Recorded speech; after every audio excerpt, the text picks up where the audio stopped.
Well, guys, it looks like I was wrong when I said we were safe from fatal error coming to life. Let me explain.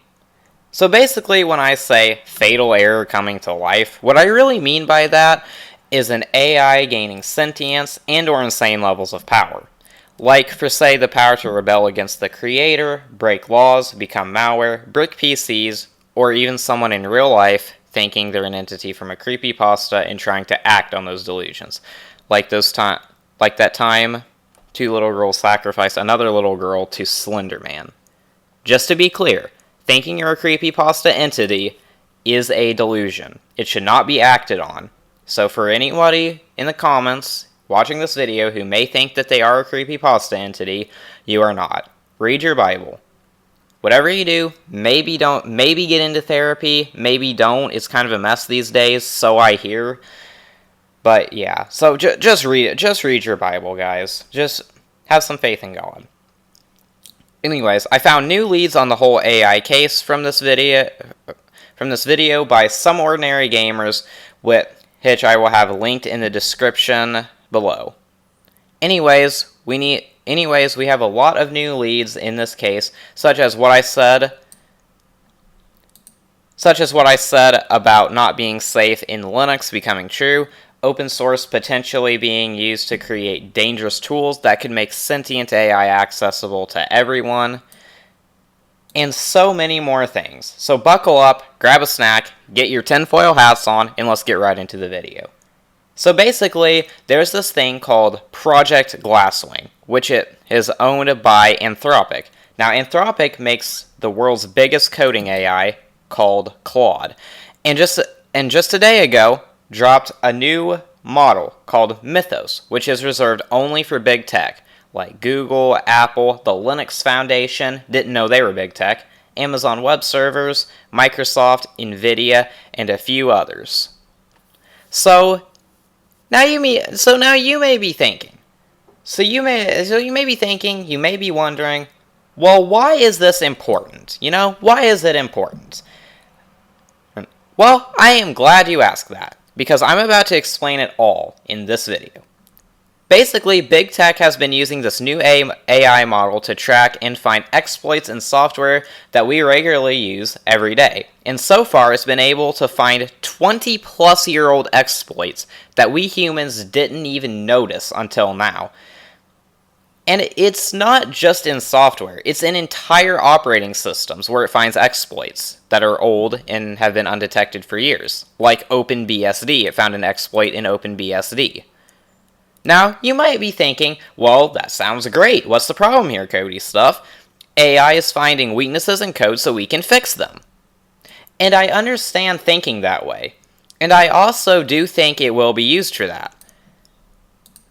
However, what if this technology falls into the wrong hands? What if someone makes an open source version for everyone to use? What if some sick psychopath on the internet downloads this open source version of this new technology and brings fatal error to life? Well, that's exactly what I'm going to discuss in this video. So what I said about an open source version of this incredibly dangerous but powerful AI is a very real possibility. The open source community thrives, making oftentimes better, more free versions of what big tech makes. Now, is it 100% as good or as powerful as what the big tech versions offer? No.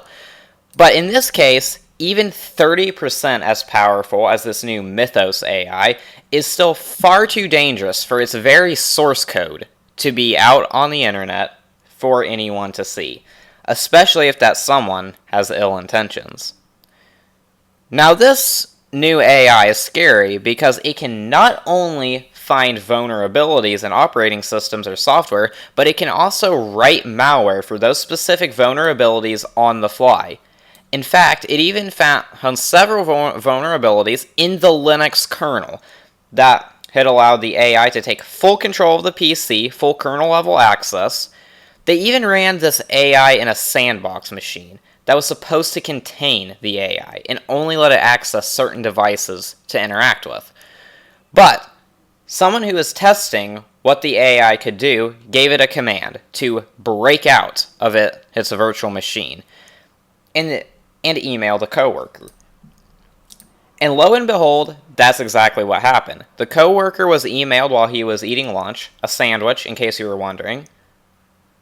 So to recap, this AI can break through restraints, find vulnerabilities in code that not even humans can find, write malware tailored for the specific vulnerabilities it finds, connect to the internet, and gain full kernel-level access to your system, even Linux systems.